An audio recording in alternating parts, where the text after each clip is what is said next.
Olá, eu sou Diego Amorim. Chegou a hora de você ficar por dentro do que de mais importante vai acontecer nesta semana em 5 pontos.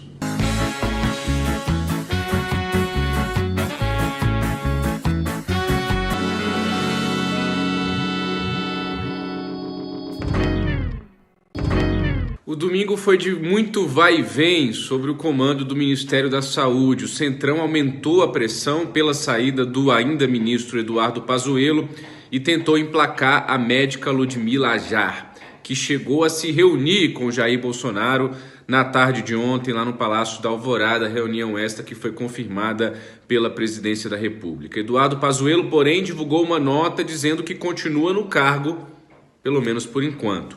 A pandemia registrou na semana passada a pior semana desde o início da pandemia e os sistemas de saúde em várias capitais continuam ou colapsando ou já colapsados. A expectativa é que as medidas restritivas que foram impostas por prefeitos e governadores nas últimas semanas, principalmente nos últimos dias, consigam fazer algum tipo de efeito nos próximos dias, freando assim o avanço do novo coronavírus potencializado pelas suas variantes.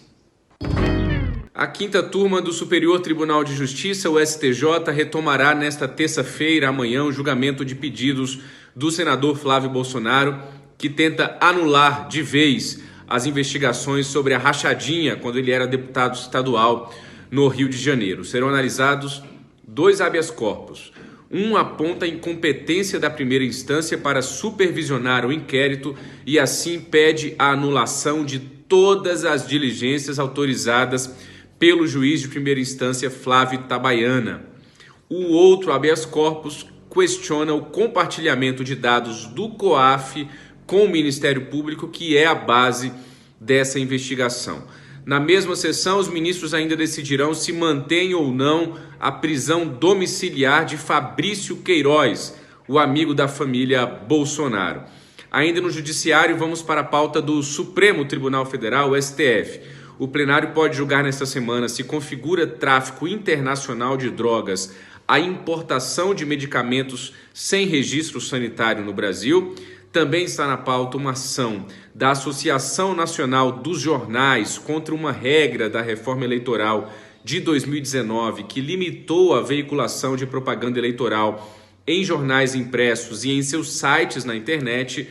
E na quinta-feira o tribunal pode decidir se será mantido na Justiça Militar o julgamento de crimes cometidos por militares naquelas operações de garantia da lei e da ordem.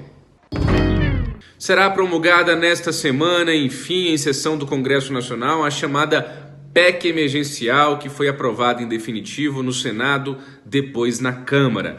A PEC garante, entre outras coisas, o retorno do pagamento do auxílio emergencial pelo governo federal em meio à pandemia da Covid-19. Após a promulgação da PEC, o governo Bolsonaro vai editar a medida provisória do Corona Voucher. Os primeiros pagamentos, como nós noticiamos na semana passada, deverão começar a ser feitos somente na primeira semana de abril, começando pelos beneficiários do programa Bolsa Família. Há uma expectativa no Congresso de que nesta semana o deputado federal do Progressistas, Aguinaldo Ribeiro, apresente o seu relatório da reforma tributária. Estão sendo discutidas 3 propostas na comissão mista. A aprovação de uma reforma tributária ampla é muito pouco provável. O Congresso pode também, nesta semana, analisar uma série de vetos presidenciais. Há uma fila enorme desde o ano passado, incluindo vetos de Jair Bolsonaro ao novo marco legal do saneamento básico, que nem é mais novo, né? O marco legal do saneamento básico, a autonomia do Banco Central e também ao pacote anticrime. E termina no próximo sábado o mandato de Roberto Castelo Branco à frente da Petrobras. Castelo Branco foi demitido por Jair Bolsonaro, insatisfeito com a política de preços de combustíveis da estatal. Está marcada para 12 de abril a Assembleia que deverá confirmar o nome do novo presidente da Petrobras, o general Joaquim Silva e Luna, que estava em Itaipu. Essas são as notícias que você vai ver ao longo desta semana e tudo mais que acontecer você acompanha conosco em antagonista.com e, claro, no nosso aplicativo A Mais. Bom dia, uma boa semana.